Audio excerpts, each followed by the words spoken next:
This is Ryan Pierce, host of Completely Serious. Thanks for listening to the following broadcast on Public House Media. How's it going, everybody? This is Keith. And Katie, hosts of Coffee with Keith and Katie, here on Public House Media. Thanks for listening to the following broadcast on Public House Media. When you're done here, I hope you'll check out our show, Coffee with Keith and Katie, where we talk about our lives and relationship over a cup of coffee. A new episode airs on Facebook Live every Monday and Thursday at 7:30 p.m. Don't forget to subscribe on iTunes so you'll never miss an episode of Coffee with Keith and Katie. Thanks again for checking out the following broadcast on Public House Media.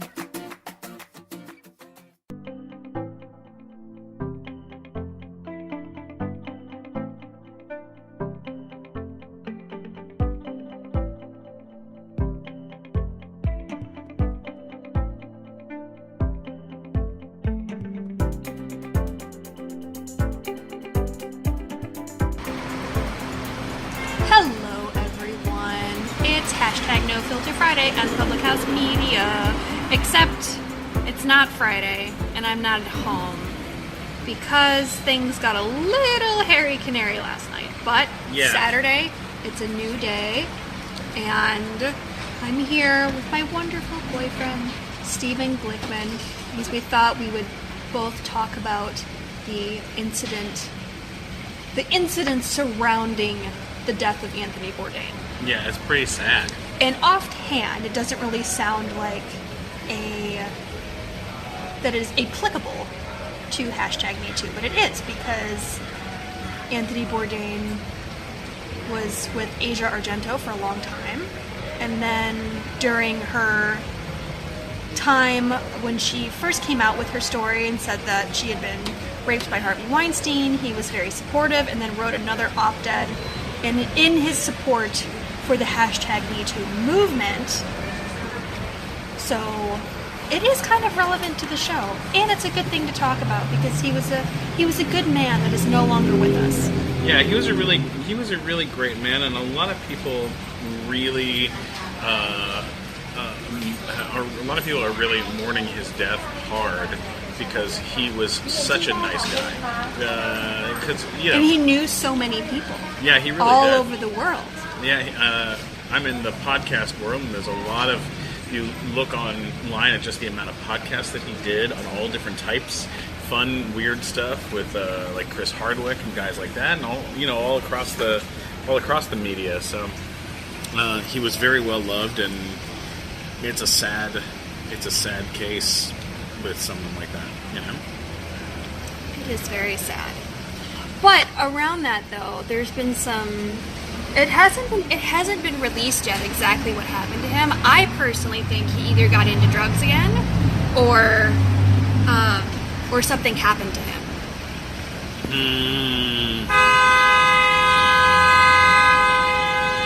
That's how I feel about it. Yay, Beverly Hills. Yeah. I mean, I don't know. You know, there was a lot of stories out yesterday about him and that him and his ex, they, right after they broke up, that now she's seeing somebody else, and that may have pushed his depression a little harder than it should. But I'm not exactly sure. I don't know. I mean, I think it's a tricky one. It is a tricky one. But didn't you talk to our friend that used to work for TMZ, and he said he was having a hard time finding information? Yes, they were having a lot of trouble finding information on how it happened. It came out this morning that... Yesterday morning. No. Oh, this morning? This morning there was... they released that he had hung himself with the robe from his bath towel. From his bathrobe. With the belt. The belts from the bathrobe. Yeah, that's how it went down. But aside from that, the details are not leaking out very easily because it happened in Europe, and it's, things are a little sometimes hard to communicate and pick up the pieces when you're that far away from here, It is. I don't know what to say. It's all very, very sad. But he was very supportive of the #MeToo movement, and he wrote an article about how when he was still, like, you know, really working as a chef, like, hardcore in, you know, different kitchens around the United States, and how after things started surfacing with the Me Too movement that, you know, ladies that he had worked with started coming out and saying, oh, well, this person harassed me, or this person assaulted me, or this person did this, or this person did that. And he was very upset with himself and tried to, how would I say it, reflect on how he could be a person for somebody to come to feel comfortable to say those types of things and accuse people that, or just tell their story and not even accuse them. And that was I don't want to say it was a big deal, but it was a really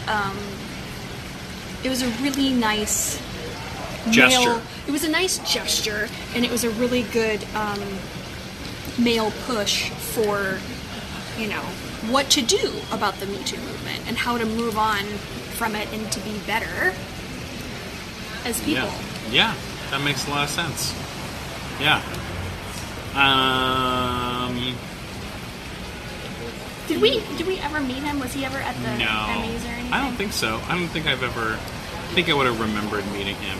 I think so Met too. Guy Fieri, but I don't think that helps in this particular case. It doesn't help. Yeah. But it's kind of strange that we've never run into him anywhere. That I remember anyway. Yeah. No, I don't remember ever meeting him. He's a lot of people we know really loved him. Yeah. Yeah. And I love adventures, so he's an adventure man. Yeah, he is an adventure man. He's an adventure man. What's the weirdest thing connect. you've ever eaten when you were far away from home? I think probably that squid ink bread that I had in Tokyo. When I was working in Tokyo, I had clients that loved to go to dinner at like 10 o'clock at night, like that was their jam. And we went to just some, you know, regular restaurant in Tokyo, and they brought out these pieces of bread, and they were black. And I was like, they're not burnt, they're still smushy. But they're like, oh, there's squid ink in it. It's good for the digestion. So I think that's what's the weirdest thing you've ever eaten? I thought you were going to say the food that you ate when you were in India and then literally couldn't walk straight for like a few days. No, that's actually perfectly normal food. It just makes me want to die. Yeah. Yeah. You did throw up a lot. I did. Yeah. I do like going to India, but it is a true test of the fortitude of my digestive system. The whole gastrointestinal tract is just haywire. But that's not what this show is about. This show... We're getting off subject because I'm here and I'm Mr. Off Subject. That's what my mom used to call me. She did not. Yeah, that's true. You're right. So, we'll see what unfolds with this Anthony Bourdain situation. I really hope they don't pin this on Asia Argento, because I don't think he could be...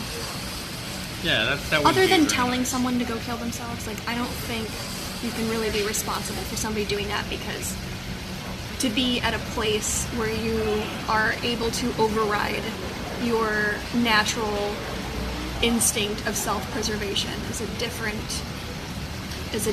thing, and you cannot understand it unless you're there, I don't think. Yeah, no. My opinion. You can't blame somebody else for suicide unless that person has brainwashed you. Well, like that girl, wasn't there a girl who like kept telling her boyfriend to kill himself, and Yes. then he did. And then he did. And then she went to court. Did she lose and have to go to jail for it?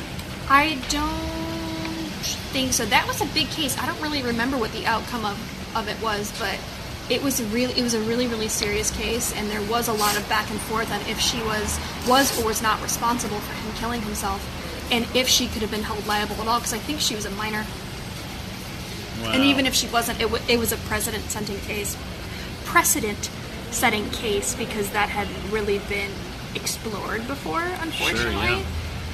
So, I don't remember what the outcome of it was, but it was definitely litigation for a long time. It was a very serious question on whether somebody can or cannot be held accountable for someone else committing suicide. But what you can be held accountable for is saying that someone raped you, and then taking them to court and pressing charges, and then coming out and saying, just kidding, I lied. Because then apparently, oh my goodness, you have to see this. That Cocker Spaniel doesn't want to go anywhere. That was so funny. If you're a podcast listener, it's a shame you couldn't see that. We're at the montage, and there was a lady that has a Cocker Spaniel that doesn't want to go anywhere. Or a cockapoo. And he's just like flattening himself. Oh, it does work. Yeah. Who is it? It's Mike Glazer, but I'll Glazer call him can wait. But as far as the Anthony Bourdain and his support with the hashtag #MeToo movement, there is a really good article. My favorite article on it, because there's lots of them, was one on The Cut, and I will leave it in the comments after I'm finished here so you can go look at it, because it's very thorough in the people that were supportive of his support and what exactly it is that he read about it, because it's a very, very, very long situation and it has a lot of good points. But anyway, back to this girl who, she said, can you look up and see where, is your phone working? I don't think so.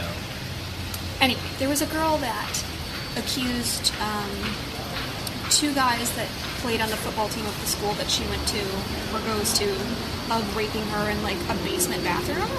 And the investigation went on for a year, and when it was right about time for them to actually, I mean, they were already in trial, but much like Casey Anthony, like, she led the police on like this wild goose chase and said all these kinds of things and contradicted herself and blah blah blah blah blah, which crazy people tend to do, especially when it comes to police and court and things like that. She came out and said, like, right before, like, at the very, very last second, Nikki Jovino, 19 years old, of South Setauket, New York. That's that trial is just started just recently. Okay. I mean, it's a pretty brutal trial.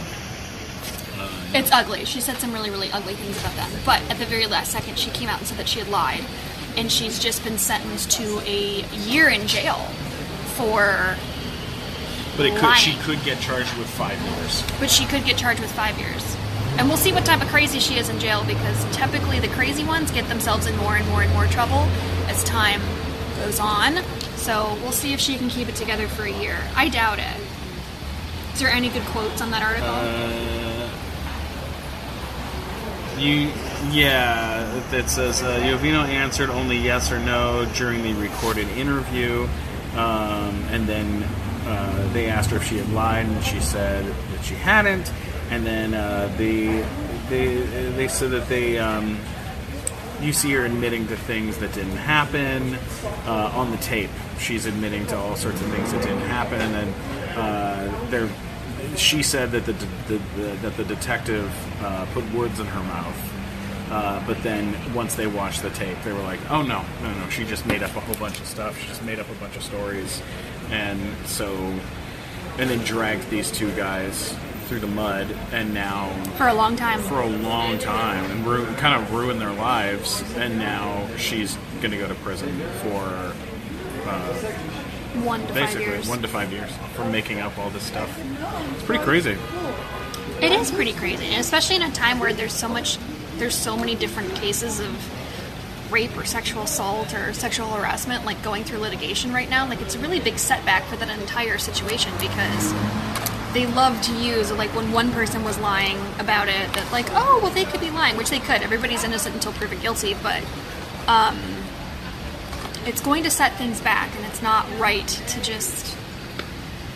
I mean, and really, too, like, what kind of a loser or psychopath do you have to be to pick someone out and be like, you know what?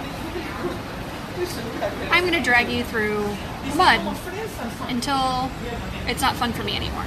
And then on top of it, like, granted, those guys were exonerated, but they missed all of that school. Oh, and they're suing her civilly, too, for missing it. They should. So, they should. So it's a really horrible thing for people to have to go through. Yeah. And it's, overall, it hurts people that actually are trying to get justice for what has happened to them.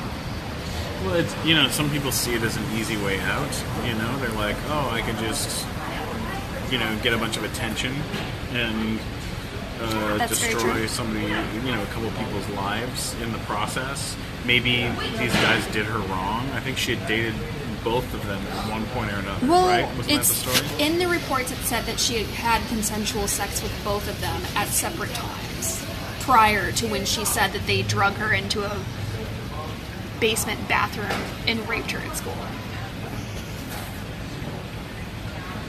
That's not great.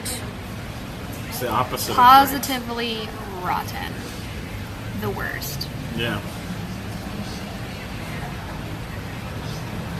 All right, folks. Well, that is it for this very, very special episode of #NoFilter Friday, which in fact is on a Saturday. So I will see you later. Like Public House Media on Facebook and on iTunes. Where else are we at? iTunes, Apple... Yeah, iTunes, Google Play, iHeartRadio, and I think we're coming to Spotify soon if we're not already. And Ralph's Grocery Store. Definitely Ralph's Grocery Store. Albertsons. You can get it all sorts of places. Bonds. In the Whole Foods. frozen food aisle. Pick it up. Pick it up and drop it like it's hot. So thanks for joining us on Public House Media for #NoFilter Friday. See you later, kids. Bye.